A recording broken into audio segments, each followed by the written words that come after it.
confined one, and the seven glorious ones who followed the coffin of their Lord were brought on from the stellar mythos, and there the confined one represented the pole star, and the seven glorious ones, the stars of the little bear, constantly circling around the pole.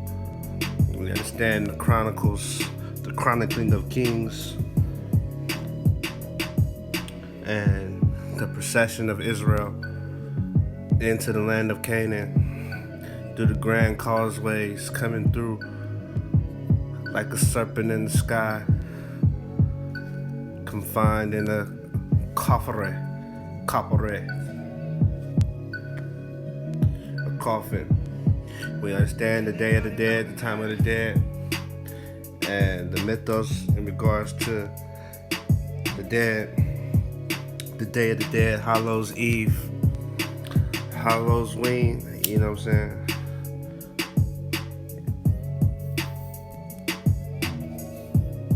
The crossover.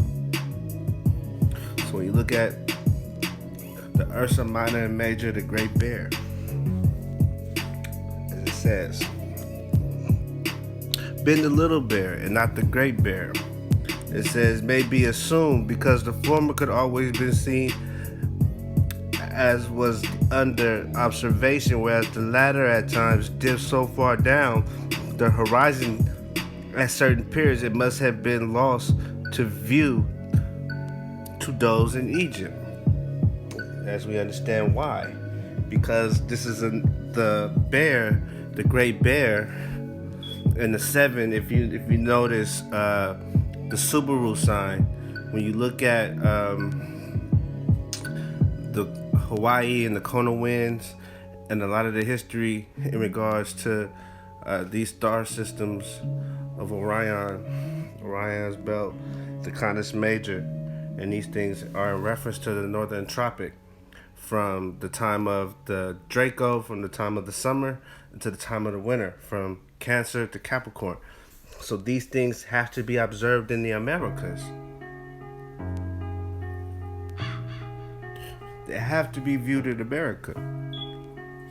So this is what this is hinting at.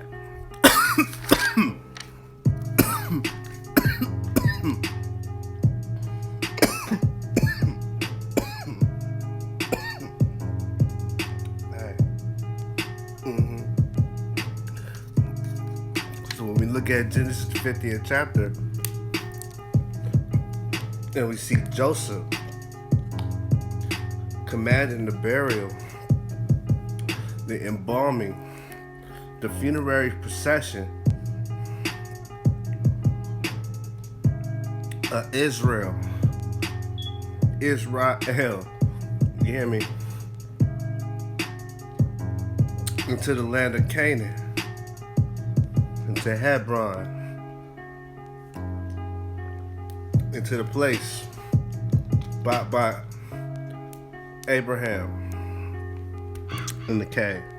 So understand the process of the glorious ones who follow represented the pole star. We look at the pole star Venus, and you look at the Maya, the pole star Venus, and in the ancient Maya. And when you look at a lot of times the Maya is just looked at as the river. And a lot of times the Milky Way is not looked at as a river, but it's a celestial river. And the travels on that celestial river, like the Milky Way, was the same travels across the water. And when you look at the star system of the glorious one, the seven stars, whether it's the Subaru logo, or you see this Pleiades of many different names. But when you look at this time of the winter, and you understand the tropic, from the northern tropic of the Draco, and from the southern tropic of the Capricorn, and what takes place, as we see in here, the glorious ones who follow representing pole star Venus and the Great Bear. We understand the Ursa Minor and Major. But he evidently overlooked the fact that at times the Great Bear dropped below the horizon in Egypt, meaning you had to be beyond West Africa in order to view. This is something that's seen in the Pacific. and observed it in the Pacific. This is a customary star system that's prevalent in Hawaii, Polynesia, and a lot of these areas of the Pacific because of what takes place during the winter. So, anyways, the Great Bear, the Big Dipper, when you look at California Bear and these things and how they have been landmarked with the area and been associated with the area. So when you look at the Great Bear, whether it's the California Bear, the Ursa Minor, the Major, the Big Dipper, dropped below the horizon in Egypt, it could not be seen from there. Yet the seven glorious ones always remain visible. Hence, our opinion that it was Little Bear, Ursa Minor, 7 stars which never set. In the depiction of these 7 stars, of these 7 that we find in Central America, the form of the 7 stars would apply equally to, when you look at this formation of the solar boat and look at where did the information on how to navigate the heavenly realms come from. So when we talk about these things, and we talk about the black star, Ikua, and the god of merchants, the god of traffickers, the god of those that needed to navigate and move product, merchandise across waters, across lands, into areas that could not be reached by the wheel. Because a lot of times people misunderstand boats and ship making as not having knowledge of the wheel when looking at history. So anyway, when you look at the Maya and the Venus star and the Southern Cross of the winter tropic, the Tropic of Capricorn, it's either, but certainly not the Southern Cross, as the German translators have assigned them, and whose decipherment on the same we cannot agree with. The first board or arc is called a matit. So when you look at one of the ancient artifacts of Narmer's palette, you'll see the ship is called Ma. So when you look at Ma, Mother, Mu, the 13, the waters, this is understanding, because you have to understand the Milky Way, the heavenly sky, and how these things apply when it comes to the culture of seafaring. And so it says, the Sekik or the Sehar boat or the Hinu boat was not made to the form of an ordinary boat, but one end was very much higher than the other. It was made in the shape of the head of a gazelle. The center of the boat was occupied by a carefully closed coffer, which was surmounted by a hawk with protruding wings stretched over it to the top of it. The coffer contained the body of the dead Osiris and rested upon the framework of sledge, which of the dead Osiris, and it rested upon the framework or sledge, which was provided with runners. The support of the sledge was made in the form of the lotus flower, which are well-known types of the dawn and the renewal of life. We understand the crossing of Mu, the ring of fire, and the place where the sun dies and is born again, and how it's looked at. When you understand the crossing of the sunset it dies, but then it brings in a new day in the night. So anyways, the writing of this, as it's saying here, the crossing of this with the lotus flowers are well-known types of the dawn and the renewal of light. The papyrus plants are emblems of the south, lotus plants of the north. It was in this boat that the mummy form entered the Tuat to drawn through, and finally entering the tail of a large serpent, was drawn through its body and came forth as a new regenerated soul at the double cave on the island in the lake. If it's of great antiquity and pre-dynastic, as an Egyptian, the ark and shrine of Ra-Hamaru-Maku represented a double equinox in the two horizons, the double abode of Ra in the solar mythos, and the dual domain of light and shade. The same model was in Hebrew, which was to be erected equally in sun and shade. The open part of the rays of light was to be exactly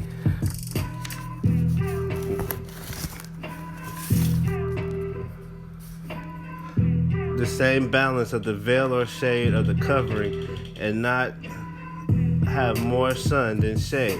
It was the custom of the Egyptians to represent heaven in miniature as an arc.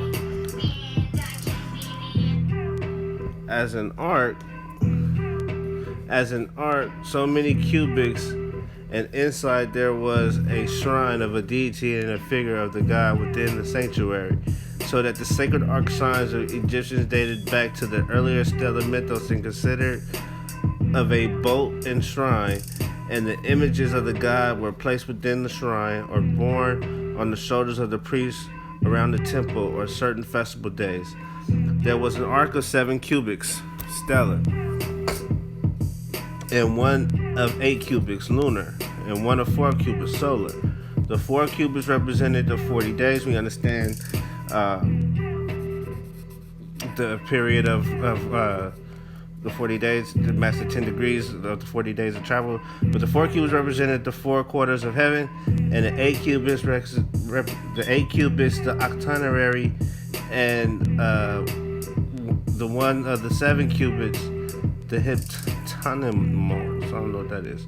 The Ark of the Israelites was brought out of Egypt by Moses and probably used by him and high priest at On, and the 2 cherubim, which were afterwards adopted with wings here shown, were prototypes of the Egyptian beetles. The name of the beetle is in Egyptian Khafra, and in the Hebrew, the mercy seat is the Khafret. So when you see Khafret rendered the cover of the ark, that was formed by 2 cherubs, which are beetles in the Egyptian prototype. The beetle healed the solar god was Khafret. You understand the queen bee, the divine bee, and Khafret, Khafret, the beetle. The solar god was Khafur. And the 2 beetles formed the Khafret in the Egyptian art, and the cover of the mercy seat. The beetle was Khafur, and the beetle with Atum was Khafra. This identifies Khafra, who is the form of Atum and the succubus in the zodiac, so that Atum is the sign of the 2 beetles. Khafra is much older than Ra because it is sometimes represented as a hawk, the spirit issuing from a mummy. This would mean the type of Horus, and coming forth for the mummy, a spirit would indicate and prove how old is their eschatology, as the doctrines of Atum were in existence ages and ages before the Assyrian. It will give some idea how old these people were and the advancement they had and worked out in their religious beliefs at the very early period. So when you look at the Scorpion King and the ancient Americans from these areas of the Maya that navigated to establish what was they called pre-dynastic or the 0 dynasty period, when you see the changing of the culture and the mimic of Nimrod later, we understand Nimrod comes into play, and how the changing of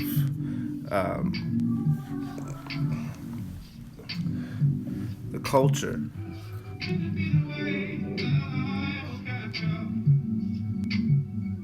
And the development of idolatry, what we know as idol worship. Here, we look at this first unification under this Melchizedek order, ancient priesthood from the Americas, and their navigations, right? It says, steps into the ark. The second boat, which takes the souls across the firmament after passing through Amenta. It traveled to the north with Osiris, the sun god, at the prow until the stars which set in heaven are reached. This is called the land of life. Hence, the origins of the song to the west, to the land of the free.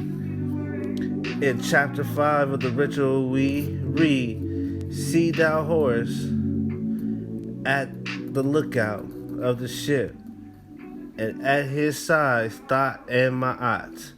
All the gods are in exultation when they behold Ra coming in peace to give new life to the heart of Chu." So you understand the Asians, the region of Asia, and what they call the rising sun, and to come into the land of the dead, or the land, we'll get to that. So it says, the song to the west, to the west, to the west, the land of the free.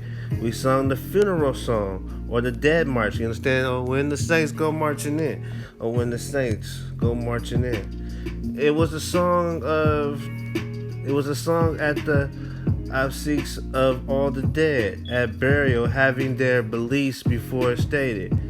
As regards this having been written by Russell and referring to the United States, it could not be so in Ireland. There is a very old song to the same effect, probably handed down by the tradition of the ancient Druids, Egyptian priests. Russell may and probably did use part of this, but Maspero gives the whole translation from the hieroglyphic, which is a sufficient proof of its origin and meaning. The Egyptians' lands of the west were not geographical, they were in Amenta, the netherworld of the dead. The dead on their way were called Westerners. So you understand the dead and the name of the West Coast, the alignment of the Western people, and the place where the sun dies, the land where the sun dies, the sunset land. You know what I'm saying? Cali, LA, sunset. Understand the Hollywood, and the last location you can be in standing on land and see the sun die. It's right here where we reside, California.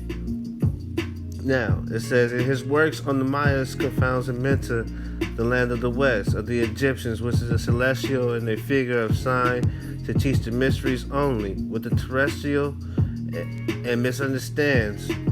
Proclus and Plato, who were quoting the Egyptian high priest, if he would read and understand that the 110th chapter of the ritual, he would see that it was not geographical knowledge of the earth, but that which they had worked out in the heavens, and nothing whatever to do with the land of Mayas, whom they called Hui Nibu, the people beyond the seas.